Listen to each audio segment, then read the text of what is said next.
Well, if you saw the Cuadras Estrada fight tonight, that's Mexican style.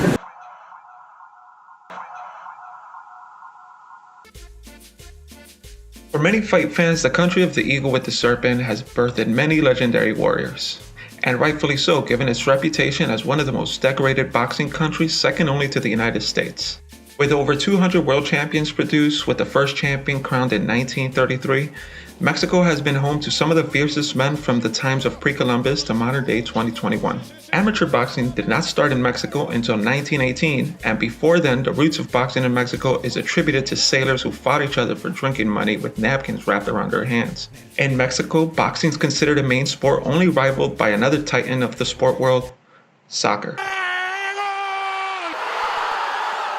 This fierce support has been the envy of many fighters and the downfall of others. In most recent memory, Mexico has been producing some of the brightest diamonds the sport has seen shine. And like diamonds, a Mexican fighter under pressure will shine.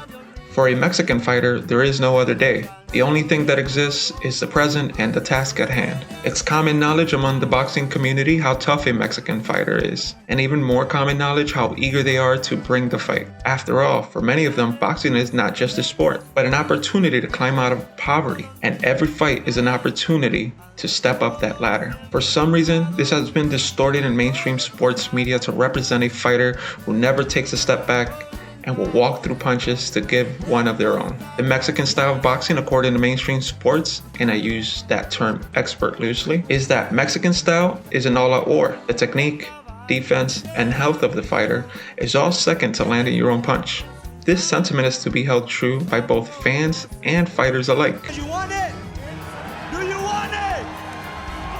If they want it, I want it. My manager want it. Okay, then do it again. And these attributes are to be expected whether you are Mexican or Mexican American.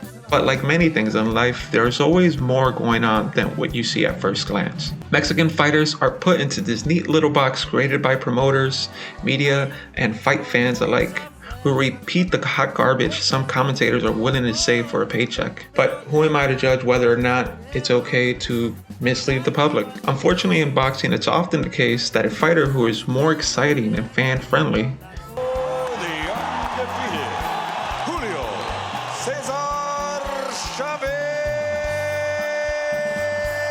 Jr. yet limited can be sometimes hyped as some sort of demigod. Fight fans are usually the bag holders, and often the fight is such a mismatch that fans think the fight is a setup. Mexican fighters are portrayed as fighters who prefer an all-out war over skill. They create narratives for fights that will excite the potential buyer, in this case the Mexican fan. Terms like toe-to-toe are often used to promote fights, and they go deep into the heritage of the fighter and how they've been fighting. And come this fight, they will fight harder than ever because they fight hard. And Mexican fighters are warriors, and because Aztecs are warriors, Mexicans fight hard. How hard do you ask? They'd rather go out on their shield than to ever take a step back, like a real warrior. And this hype diet shapes the mind of the fan to believe that the Mexican fighter is a fighter that only knows going forward. You're not here to box, you're only here to hit and get hit. Because that is Mexican style. Estrada fight tonight, that's Mexican style. There's no clinching. There's aggression, there's punches being thrown, there's defense working, obviously. That's a Mexican style. This poor understanding of what boxing is leaves fighters underrated and lost to history. The myth is always the same for the fearless warrior from Mexico whose skill is secondary to inflicting pain.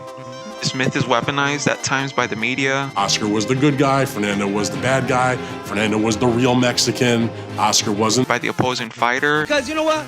Mexicans, you know what I'm saying? We want to see a fight, right? Raza wants to see a fight, right? We don't want to see I'll run, I'm gonna run. This is the way I fight. And even sometimes the coach themselves. All the smack that he talked, he's gonna back that up. Oh, he's not Mexican. Hopefully with enough taunting, the fighter will take the bait, abandon the game plan, and stand in front toe-to-toe. No running, just fighting. In most recent memory, this has been used on fighters like Ryan Garcia, Canelo, and Oscar De La Hoya. While all three fighters have different skill sets, the insult is the same. Since you don't want to get beat up and roughed up, then you're not Mexican. Often people say, but Chavez never ran away. overlooking Chavez's great head movement and footwork, overlooking Chavez's deep knowledge of positioning, overlooking that Chavez is a one-in-a-lifetime fighter. Often the fights people love are very evenly matched in terms of skill and power. Often the matches are so close that it's the intangibles that end up separating the fighters. But when the opposition is not on the same skill level, then they must resort to other methods, baiting the fighter to fight.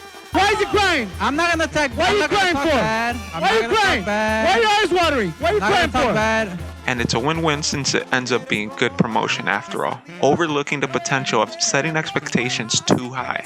The fans' expectations of the Mexican fighter present day have been simplified and reduced to what I previously mentioned. Fighters who only fight, don't box, abandoning concern for defense, toe-to-toe boxing, you know, Mexican style. Any experienced athlete will tell you that skills pay the bills.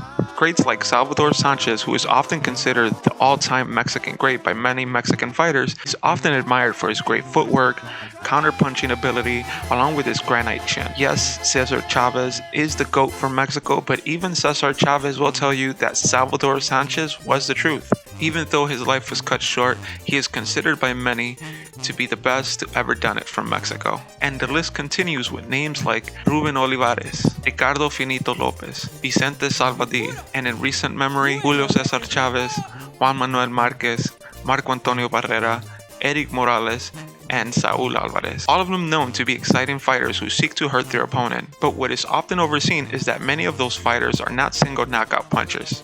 All of these fighters at one point in time represented elite Mexican boxing. Each one highly skilled and gifted with the trademark courage of a Mexican fighter.